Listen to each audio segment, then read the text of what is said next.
Hey everyone, welcome back. It is that time once again where we take a look at the new upcoming games set to release, this one for the month of March 2025.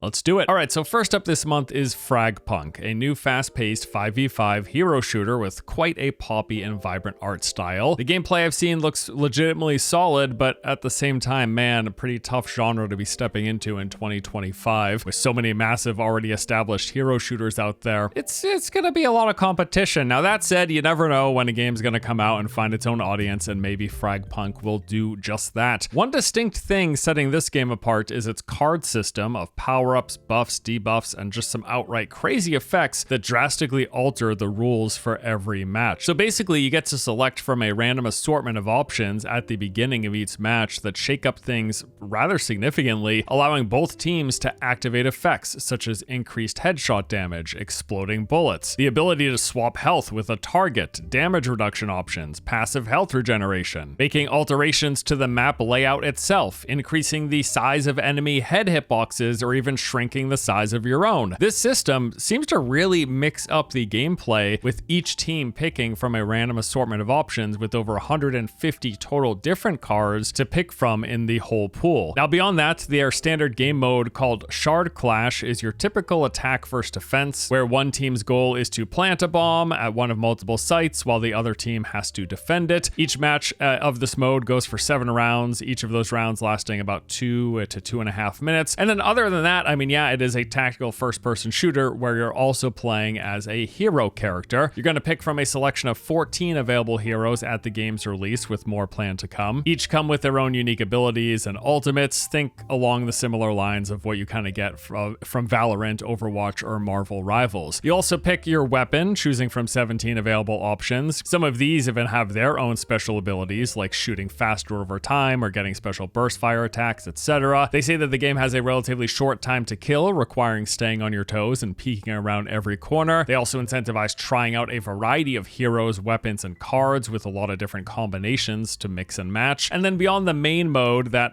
Shard Clash, they also have an arcade category with more casual modes like a team deathmatch, or practice mode where you can team up with other real people and play against bots just to learn the ropes. Early reviews and impressions I've seen have been fairly positive, although as mentioned, yeah, this is a really tough and competitive genre to be releasing a game for. We'll see how it goes though. FragPunk launches on March the 6th, coming to PC, PlayStation, and Xbox. Before we go any further with the rest of the list though, get a brief word from today's sponsor. Today's video is sponsored by Game of Thrones Kingsroad. This is a free-to-play immersive action-adventure RPG based on the iconic Game of Thrones TV series and a Song of Ice and Fire novels, with immersive world building and dynamic combat as you explore the world and experience a new original storyline set during season 4 of the TV series. Some game features include class-based system, where you'll choose between a knight, sellsword, and assassin, each with their own unique actions, weapons, and a wide range of skills. It's got action combat that emphasizes skillful play. Beyond swinging your weapons and casting abilities, you will need to dodge and counter opponents' attacks. There's an immersive open world to explore as you roam the 7 realms, from vibrant cities like King's Landing, untamed landscapes beyond the wall, and hidden towns filled with unique quest challenges and stories featuring the series' iconic characters. And there's forms of power progression via leveling, gathering resources, and the crafting of gear. The game also features this multiplayer mode called Altar of Memories, where you can team up with others to battle powerful monsters. If you're interested in trying the demo for Game of Thrones Kingsroad, it's actually going to be available during Steam Next Fest from February 24th to March the 3rd. Also, the game will be available on mobile devices as well. Beyond that, if you'd like to learn more, you can click on the link in the description below and follow the official Game of Thrones Kingsroad social channels and website to stay updated on everything from new releases to exclusive events. All right, back into this month's list, we've got Hazelight Studios, developer of the critically acclaimed It Takes Two and A Way Out. They are back with yet another co-op experience. This one goes by the name of Split Fiction, and according to the studio, this is a boundary-pushing co-op action-adventure where you alternate between characters Mio and Zoe. They are contrasting writers, one writing sci-fi, the other writing fantasy, who have become trapped in their own stories after being hooked up to a machine machine designed to steal their creative ideas. You're basically relying on each other to break free with your memories intact, working together to master a variety of abilities and overcome diverse challenges while jumping between the sci-fi and fantasy worlds. Now, as with their prior games, this is going to be a narrative-driven adventure with a lot of platforming, exploration, and puzzle solving, where you have to use the two different characters working together to bypass various obstacles and challenges. This is a co-op game, full stop, designed to be played with 2 players. Each level in your adventure will alternate between Zoe's fantasy settings and Mio's sci-fi worlds, so you'll have to escape a sun that's going supernova, take on a monkey in a dance battle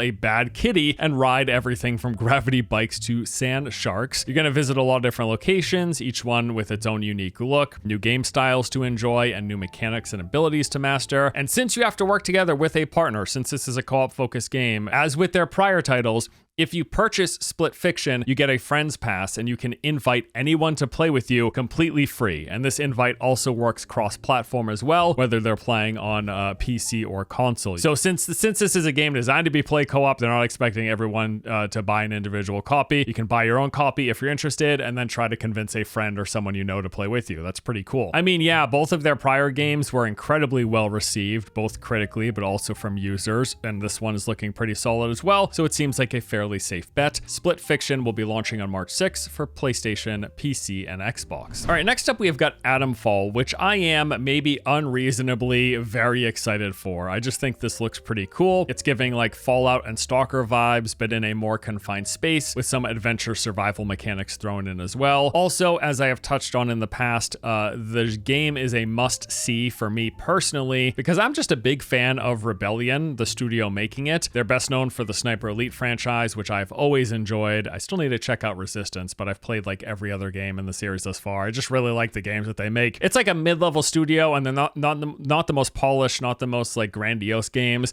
but they deliver a lot of fun for me. So I'm definitely checking this out. Anyway, Atomfall is set in an alternate history 1960s where the wind-scale nuclear disasters turned northern England into this radioactive quarantine zone. This is inspired by real-world events, but in an alternate history what-if scenario with some supernatural twist to it. We'll be traversing the Lake District of northern England, uncovering mysteries about the quarantine zone as well as the people who inhabit it. This locale is made up of a series of interconnected areas. You've got rolling green hills, lush valleys, rural villages, and plenty of hidden secrets to discover. Each area has its own distinct theming and points of interest. So you've got a small town that's been taken over by this heavy-handed British military. You've got vast wilderness, all dotted with camps and bandits and cultists, and a lot of different underground bunkers patrolled by autonomous machines and these radiated feral creatures. There's also an abandoned rail yard, a derelict stone quarry, verdant rolling hills, secret bandit hideouts, and bunkers to the British Atomic Research Division, which are going to play a key part in your adventure. So as you explore these different areas, you're going to pick up leads by talking to NPCs or discovering clues in the environment, and this is going to direct you to new objectives, opportunities, and stories, and everything's open-ended with you are able to pursue these quests in whatever order you please. There's a lot of combat in the game. If you choose to engage with it, this can be approached in many different ways. You've got guns and ranged weapons, as well as melee brawls and stealth takedowns. They've got a fairly fleshed out stealth system with a lot of hiding and distraction tools. They even said you could finish the entire game without killing a single enemy. And you're going to pick up weapons, supplies, and materials by scavenging the environment as you explore, collecting useful things as you move through the various areas. This scavenging also plays a role into the survival systems as you collect resources and scraps to craft weapons, consumables, and other tools. There's power progression as you're able to upgrade your weapons, along with skill and perk trees providing different playstyle enhancements. And then they've got this heart rate system as a survival mechanic. When you do things like engage in combat, sprinting, kicking enemies, this raises your heart rate, and if you overexert yourself, it's going to result in actually darkened vision and muffled hearing. Yeah, I mean, I'm really interested in this. I think the gameplay footage looks pretty good. Hoping Rebellion knocks this one out of the park. Atomfall sets release on March 27th for PC, PlayStation, and Xbox. The first Berserker, Khazan. This is a linear action combat Souls-like, straight up. I played the demo recently. It seems fairly well put together, but yeah, it's basically a cel-shaded Souls-like as far as I can tell. Something that makes me a little sad though is the recent revealing that this is actually a spin-off of what was originally supposed to be Project BBQ, which was previously a MMO that was in development from this studio that I was actually really looking forward to, but they eventually scrapped the MMO and then retuned those assets into the game that we have here today, which just makes makes me infinitely sad. Not because this doesn't look good, because it does, and what I've played was pretty good. But man, dude, what is up with MMOs? Like, they keep getting canceled. A lot of the ones that do come out just end up crashing and burning. Why is my favorite genre so cursed? Can someone explain? I understand a lot of the reasons. It's nevertheless very sad for me. Anyways, the first Berserker Khazan, this has you moving through these handcrafted, mostly linear levels, engaging in action combat, taking on groups of enemies, with the periodic difficult boss encounter mixed in as well. So it is a third-person action combat game with the standard assortment of light and heavy attacks. You've got different combo chains alternating between these, with even contextual attacks, like variations for when you're falling, when you're dashing, when you're backstabbing, etc. There's a large variety of boss fights that reward proper timing and positioning, on top of having to learn the encounters and the moves of said boss. Even the first one in the demo that I played, which was this big frost yeti thing, pretty tough, not gonna lie. I died for like 15 minutes straight before I finally managed to topple him. So yeah, seems like boss counters might actually be a challenge. Power progression and build variety, so you're gonna have a wide range of weapons and armor. You're gonna find these in loot chests or as drops from enemies that you kill. They come in different levels and rarities with increasing power and stats. There's even armor sets with unique bonuses. The more pieces you have, the more perks you get from the set. Weapons and armor also come with their own ability to upgrade as well, making them stronger. Lots of skill combinations to pick from. Each weapon has its own set of skills to be combined to create different play styles. And as you play, you're going to level up, gaining skill points, which let you unlock new attacks, modifications, and enhancements for the wide range of different things that you can do. And as you can probably see from the footage here, the game has a fairly unique visual. It's like this 3D cel-shaded style. So if you like Souls-style games, which this is, they even have the bonfires resetting enemies, and the fact that you drop souls on death, requiring you to go back and retrieve them. That is all here, and this seems like a pretty decent one from the little bit that I've played so far. Once more, there is a free demo available right now, so you can play the game and check out the very first 2 levels, which is like a couple of hours of content. I like what I've seen. Seems pretty good. The first Berserker Khazan will be launching on March 27th for PC, PlayStation, and Xbox. Now, I also wanted to mention another game that I'm very much so looking forward to, and that is Kingmakers. Now, this actually doesn't have a set release date as of this moment, as of this recording, but I put it in this video because it is scheduled to launch in Q1 2025, which would mean either this March or the following month of April, unless they happen to announce a delay. So what is Kingmakers? Well, this is set in medieval Great Britain in 1400 AD. You play as this elite task force operator transported 500 years back in time to avert a future apocalypse. You can choose to fight for either England, Scotland, or Wales, thus changing the course of human history with multiple possible outcomes depending on your actions. So you are back in time, taking on hordes of medieval armies, using modern day weapons and vehicles. The premise alone is just golden, right? And the gameplay footage I've seen really sells it. Like, this just looks like a plain old-fashioned good time, simple as. It's a third-person sandbox game with these action strategy elements, so you can actually switch between the third-person shooter mode as well as a top-down strategy mode. In shooter mode, again, you're going to be using modern weapons and vehicles, from assault rifles, shotguns, and grenade launchers to armored cars, motorcycles, helicopters, and tanks. And then in strategy mode, you can command your own army of medieval units with cavalry, archers, swordsmen, and more, having them clash with the enemy before swapping back into third person and joining the battle yourself. And they say you can seamlessly switch between combat as well as issuing orders at any time, with a lot of different strategic possibilities. Each battle you engage with runs in a fully real-time simulation with thousands of soldiers fighting simultaneously. They've got co-op with up to 3 friends leading their own armies alongside yours, and there's going to be different customization options as you can choose banners, colors, and formations of your liking. Yeah, this looks great.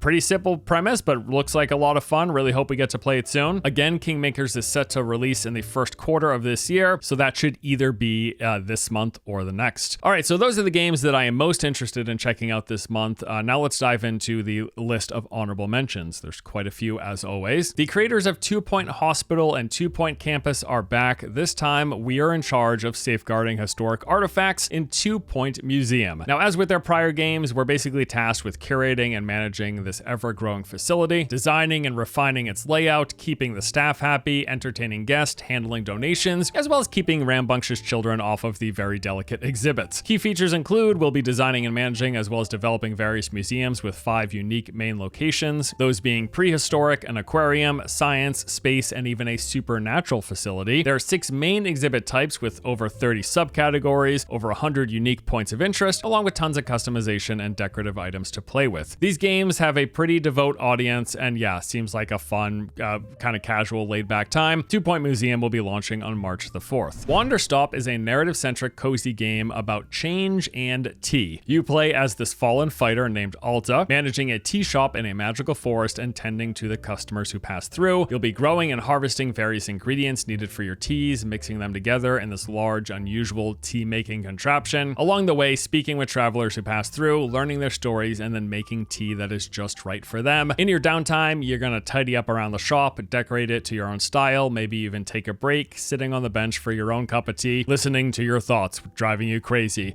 This, by the way, is actually the latest game from the creator of the much beloved Stanley Parable, so this could be quite good. Wanderstop launches on March 11th. While it has been a tumultuous road, it looks like we are finally getting the release of Assassin's Creed Shadows this month. As mentioned in the recent 2025 RPGs list video, seems like there's a lot riding on this game, right? Like Ubisoft has really been in dire straits, seemingly, with just like one disaster after another. It's been a tough past few years for the company, all reflected in the stock prices hovering at an all-time low. To the point that there's actually been a fair bit of seemingly credible talk online that the company might be on the verge of selling to the highest bidder. And whether or not they go through with that may very well ride on the success or failure of this game. It could come down to that. So, Assassin's Creed Shadows, it's set in feudal Japan. You will play as one of 2 available characters. From what I can tell, either focusing on face-to-face combat or stealth, doing all of the Assassin's Creed stuff as well. You'll go around open spaces, scaling buildings, taking out enemies, finding collectibles, and playing through the story. No doubt they're going to have some of that modern day stuff woven in on top of that. Despite all the hate that they get, I don't despise Ubisoft games. Although they have become more and more formulaic over time, I think they're still fun to be had personally. It's just, like there's rarely anything from them that surprises me in a good way, which is a shame, but you can sit down and have a fun few hours. At least that's how I feel about it. But yeah, new Assassin's Creed, we'll see how it goes. I will at least check it out. Oh, and if you didn't catch it, evidently a bunch of physical copies of the game are already out in the wild. People have been leaking spoilers all over the internet, so watch out for those if you happen to care. Assassin's Creed Shadows is set to launch on March 20th. Killing Floor 3 is the next installment in this action horror series, an FPS that puts you boots on the ground as a nightfall specialist, joining forces with up to 5 teammates to battle waves of zombies, earning currency, unlocking skills, building an arsenal, and then going at it again. They say that every enemy has been redesigned and returned with smarter AI, making them faster, deadlier, and more strategic. From flamethrowers to shotguns to katanas, you'll have an expansive arsenal at your disposal, customizing your own loadout with hundreds of mods, gadgets, and skills to choose from on top of that, dropping into a variety of treacherous hot zones where you'll have to contain the further spread of the outbreak. Sit down with your friends, blast through hordes and hordes of zombies. It's more of the same, but better. Looks pretty good. Killing Floor 3 will be launching on March 25th. Mini Royale is a battle royale game where you play as a tiny army toy soldier. There you go. That's it. Your battlefield is a kid's bedroom, as you'll be swinging from the curtains, dodging around towering action figures, and zipping across the room using a grapple gun. The developer says that Mini Royale delivers intense skirmishes and unforgettable moments with its unique blend of fun strategy and fast-paced action. It's a simple concept, but it looks pretty neat. Mini Royale will be launching on March 27th, and there is currently a playable demo available if you want to check it out right now. All right, so a couple of other things I want you to know about this month. First of all, Steam Next Fest. It is currently underway, lasting another day or so from the time when this video will be going live. There's quite a lot of great looking demos available right now. I highly suggest poking around for yourself. You can try out some games that you're interested in ahead of their release. I've played a few already. I spent some time checking out Fellowship. As mentioned, I played the first Berserker Khazan, and another one that I really liked is The Nightling, where you play as this like night assistant walking around this open world with this really cool shield and it's kind of quirky characters that you meet. Seems pretty interesting. But yeah, there are like seemingly hundreds of demos available in Steam Next Fest, so lots to check out. Dive in yourself if you have any time from the point of watching this video. And then also there's Exoborne. So this is a first-person extraction game. I played a lot of the playtest like a week or so ago and really liked it. Although, man, any new games in this extraction shooter genre are seemingly having a tough time of taking off. Like I don't think we've seen any really take off besides the ever ongoing popularity of Tarkov. Maybe this one does it. I don't know. It seems pretty good. I've enjoyed enjoyed it. They've got a playtest running right now, lasting up until March 20th if you want to try it for yourself. And with that, we will wrap up this month's list. As for the games that I'm most interested in trying out, well, pretty much everything at the top of the list I want to play. I like to spend some time with FragPunk, Split Fiction, Atomfall, First Berserker, as well as Kingmakers. And yes, I probably will be playing some more of Exoborne as well. I think it's actually really, really well done, despite whether or not a new extraction PvP focused shooter has any chance of taking off. I'll at least have a couple weeks of fun, I presume. But yep, that does it for my March list. Thank you as always for watching. Let me know if there's any other games we didn't cover here that you're interested in playing this month. That's all. Thanks as always. Hope you enjoyed. See you next time.